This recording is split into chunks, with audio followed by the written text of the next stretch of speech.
আল্লাহ তাআলা বলেন কসম করে বলছি আমি আপনাকে ভুলি নাই, আমি আপনার উপরে রাগ করি নাই।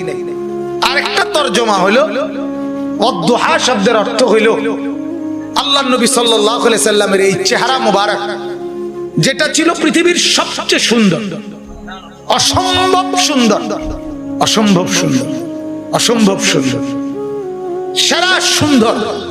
আল্লাহ তাআলা বলেন চমৎকার সুন্দর আপনার যে চেহারা মোবারক, এই আলোকিত চেহারা, এই শুভ্র চেহারা, এই নূরানি চেহারা, এই চেহারা পবিত্র, এর কসম। আল্লাহ তাআলা বলেন ওয়াল্লাইলি ইযা সাজা। আর দ্বিতীয়টার অর্থ হলো চমৎকার সাদা সুন্দর নূরানি এই চেহারার সাথে আপনার মাথার মধ্যে যেই কালো জুলফিওয়ালা এবং বাবরিওয়ালা যেই সুন্দর চুল, এই চুল একেবারে রাতের ঘন অন্ধকারের মতো, আপনার চুলও ঘন কালো।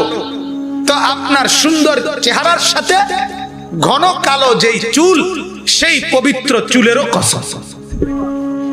আপনার চেহারা যেমন সুন্দর, আপনার কালো চুল সেটাও তেমন সুন্দর। রাসূলুল্লাহ সাল্লাল্লাহু আলাইহি সাল্লামকে আল্লাহ তাআলা বলেন আপনার সুন্দর চেহারার কসম, আপনার কালো চুলের কসম, আমি আপনাকে ভুলি নাই, আমি আপনার উপরে রাগ করি নাই। যেন আল্লাহ বলতে চাইছেন বন্ধু ভুলবো কেন, রাগ করবো কেন, আপনার এই সুন্দর চেহারার দিকে তো আমি তাকাইয়েই থাকি, আপনার এই কালো চুলের দিকে তো আমি দেখতেই থাকি। এমন সুন্দর যাকে আমি সাজিয়েছি তাকে কি ভোলা যায়, তাকে কি ত্যাগ করা যায়? বলেন আল্লাহ নবী সাল্লাল্লাহু আলাইহি ওয়াসাল্লাম কতটা সুন্দর ছিলেন, কতটা কতটা সুন্দর ছিলেন।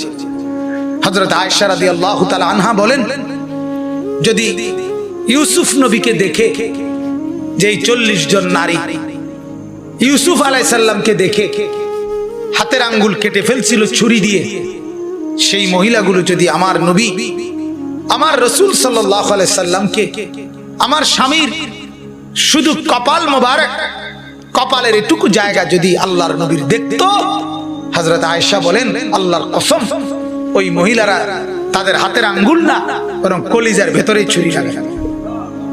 লাউ আহইয়া যুলাইখা লা রাআইনা জাবিনাহু লা আথারনা বিতাকতিইস সুদুর আলা ইয়াদ।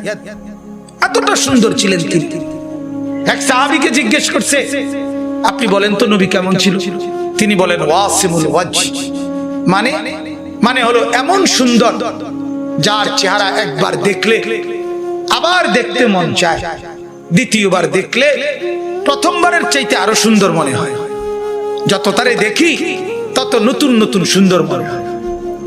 আরেকজনকে বলছে আপনি বলেন, তিনি বলেন কাসিমুল ওয়াজ, নবী ছিলেন এমন সুন্দর পুরা দেহ একত্রে দেখলে সেটাও সবচেয়ে সুন্দর, প্রত্যেক অঙ্গ আলাদা আলাদা দেখলে সেটাও সবচেয়ে সুন্দর, সারা অঙ্গও সুন্দর, প্রত্যেকটা অঙ্গ নাক, চোখ, কান, হাত, আঙ্গুল, ঠোঁট, দাঁত যদি আলাদা আলাদাও দেখি তো সেটাও সারা সুন্দর, সারা সুন্দর। এজন্য কোরআনুল কারীমের মধ্যে আল্লাহ তাআলা নবী সাল্লাল্লাহু আলাইহি সাল্লামের পুরা জিন্দেগি এটার কথা উল্লেখ করেছেন, লা আমরুক ইন্নাহুম লাফি সাকরাতিহিম ইয়ামাহুন। হে নবী আপনার পুরা জীবনের কসম, আপনার পুরা জীবন। আবার আল্লাহ তাআলা বন্ধুকে এতটা মায়া করে যে আল্লাহ তাআলা বলে বন্ধু সারা অঙ্গ, সারা জীবন, সারা দেহ তো একসাথে বললামই, আবার আলাদা আলাদা আপনার অঙ্গগুলো আমি কোরআনে আলাদা আলাদা উল্লেখ করি।